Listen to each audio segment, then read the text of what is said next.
Welcome back to News Across Nigeria, where we tell you what's happening now across the country. In the southwest and in the education sector, reactions are still trailing the dissolution of the governing council of the Obafemi Awolowo University in Ile-Ife, Osun State. While some workers believe that the selection of a credible acting vice-chancellor will bring enough calm to the situation to reopen the institution soon, others are afraid the selection may not be suitable. Workers at the Obafemi Awolowo University, Ile-Ife, Osun State, in the southwest, are still in a festive mood following the dissolution of the governing council of the school.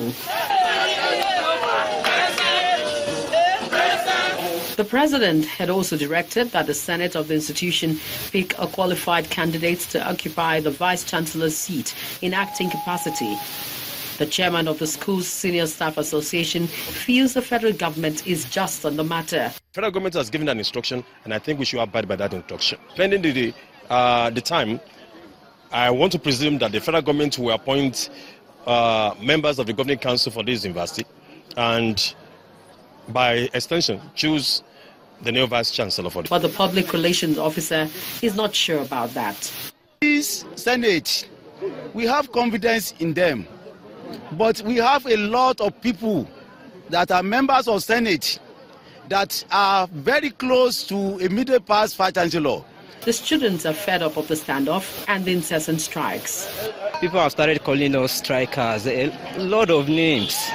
Even people said no team in this world can strike more than OAU. I mean football team. That's insulting to me.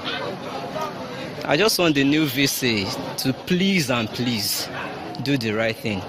In a few days, the Senate will reconvene to select an acting vice-chancellor to head the affairs of the institution.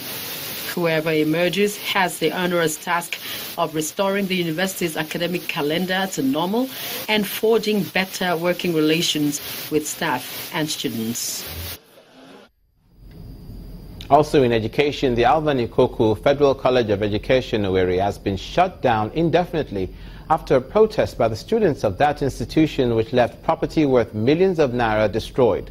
The school authorities say the students' action was against what they term insensitivity on the management to the plight of the students. No school fees, no examination policy, and the recent directive preventing female students from entering male hostels after 7 p.m.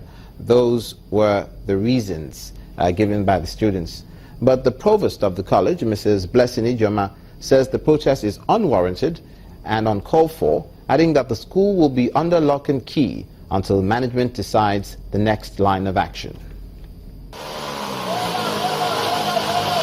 The site of the gate of the Alvan Ikoku Federal College of Education in Owerri does not tell much of the destruction within. When our crew entered the premises, the damage done stares one in the face. At the administrative block, windows, shattered vehicles and office furniture and appliances were not spared. The irate students also left a mark on the school-owned mini water bottling company and the computer training and ICT center. A student union government representative says their reasons for the protest are tied to the school's management asking that the Teachers Registration Council of Nigerian fees be made mandatory and a directive preventing the female students from the male hostels anytime from 7 p.m. But that yesterday, it was a peaceful protest. But what made the students to start destroying what they destroyed yesterday was because the police shot tear gas on them. And so they now got angry why the police shot tear gas on them. That's why they now started doing what they were doing. Meanwhile, the provost, Mrs. Blessing Ijoma, debunks allegations that the school management is insensitive to the plight of the students and insists that discipline must be maintained on campus. We called all of them together. We told them this is government developmental program. Now, we pacified them, do not make trouble. We will be giving you 4 hours of light at night and 1 hour of light in the morning.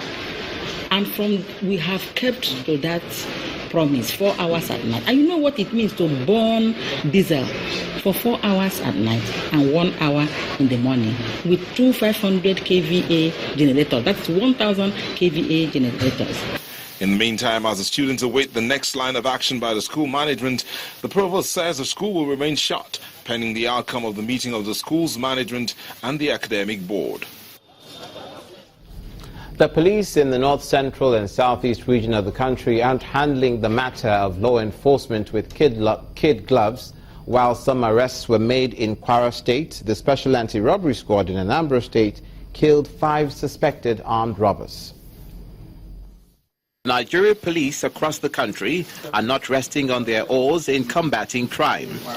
In Kwara State, the police command arrested a ritual killer who murdered a man, decapitating him with a machete. The Commissioner of Police reiterated their commitment to ridding Kwara State of criminals. One Sunday, Olabi of Iloba compound, Omora left home for his farm and was gruesomely murdered.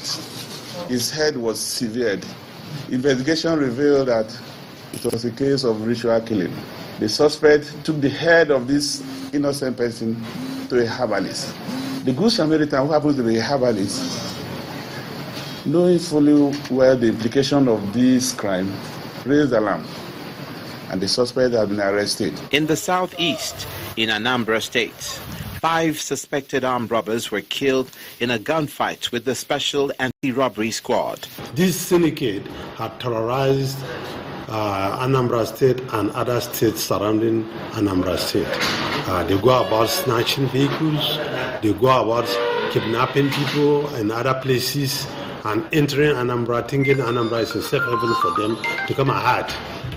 But last night, they made their water low. The gang included a woman who was said to be the leader of the car-snatching, armed robbery and kidnapping ring.